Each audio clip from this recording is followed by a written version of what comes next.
All right, let's talk about a word. It's a word that makes most of us feel, a little bit nervous. But for the wealthy, it's how they get wealthy. And that word is debt. It's funny how we're taught to think about it, right? And the way our source material puts it is just perfect.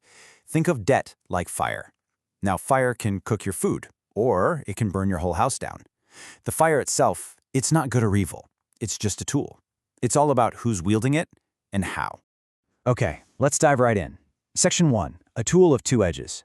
See, for most people, debt feels like this heavy, cold weight. It's a poverty trap. But for a select few, it's a wealth engine. So what gives? How can the exact same thing be a chain for one person and a rocket ship for another?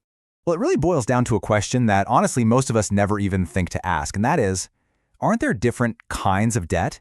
And the answer is a massive, resounding yes. And you know what? That one little distinction, it changes everything. And that brings us right here to Section 2, the two faces of debt. Now, pay attention, because this is the core idea of this whole explainer. It's the critical difference between borrowing to consume and borrowing to build.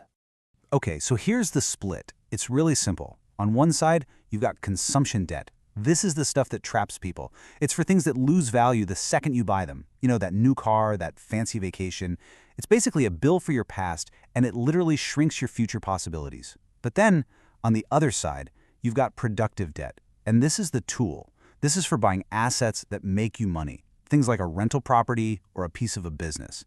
This kind of debt isn't a chain, it becomes leverage. And instead of shrinking your future, it expands. So you're probably wondering, okay, how does that actually work? How does debt build wealth? And that's what we're getting into in Section 3, how leverage builds wealth. The concept is actually pretty simple. It's all about using other people's money. Yeah, usually the bank's money, to grow your own money. There's this great little parable in the source material that makes this super clear. Let's call it the farmer and the seed. So imagine you're a farmer and you've got 1 acre of land and enough seed to plant it. That's your own money, right? Your equity. Now, you go to the seed merchant and you borrow enough seed for 9 more acres. That's the debt. All of a sudden, you're not harvesting from 1 acre anymore, you're harvesting from 10. You've amplified your production like crazy. Of course, you've got to repay the seed merchant plus a little extra for interest, but after you do, you are left with an absolute mountain of corn. Way more than you ever could have grown on your own. See? That's leverage. And the engine that makes this whole thing run is a really simple idea called the spread. All it is the difference between what your asset is earning you and what the debt is costing you. That little gap right there, that's where all the magic happens. That is pure profit, created out of thin air. Let's make this real. Say you buy a rental property, and it's giving you a 15% return on your investment. Not bad, right? But the mortgage you took out to buy it only costs you 5% in interest. That 10% difference, that spread, that's your profit.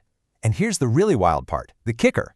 You're making that profit on money that wasn't even yours to begin with. You're making it on the bank's money. Okay, but hold on. Remember that fire we talked about at the beginning? This is where you can get seriously burned. Debt is absolutely a double-edged sword. It can amplify your gains, for sure, but it can amplify your losses just as fast, if not faster. And that's why this next part, Section 4, is so critical. We've got to talk about the rules of the game, how to wield this tool safely. So what's the #1 mistake people make? It's speculating with borrowed money. You might be 100% convinced that some stock or asset is a sure thing, but you have to remember that famous saying, the market can stay irrational longer than you can stay solvent. A sudden price drop, a market panic, it could force your lender to call in your loan, and just like that, you're wiped out. Even if you were right in the long term, you didn't have enough time to see it through. So how in the world do you protect yourself from that? Well, there's a concept for this, and it's called a margin of safety. Think about it like this. When engineers build a bridge, they don't design it to hold exactly the amount of traffic they expect. No way. They build it to hold 10 times that amount.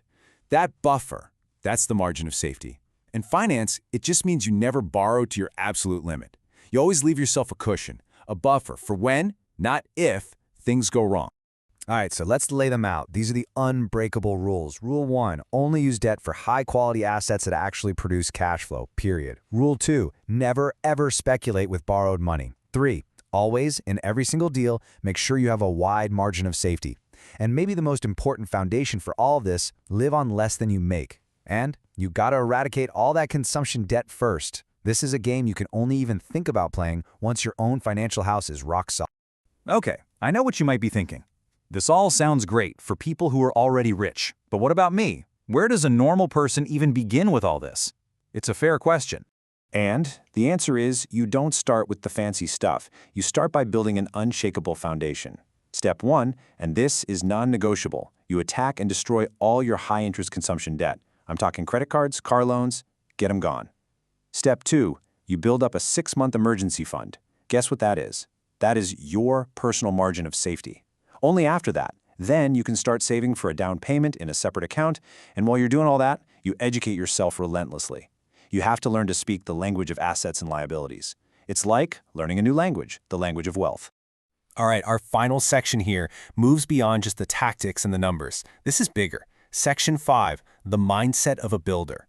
Because this is really about a deep, fundamental shift in your identity. It's about shifting from being a consumer to becoming a creator of generational wealth.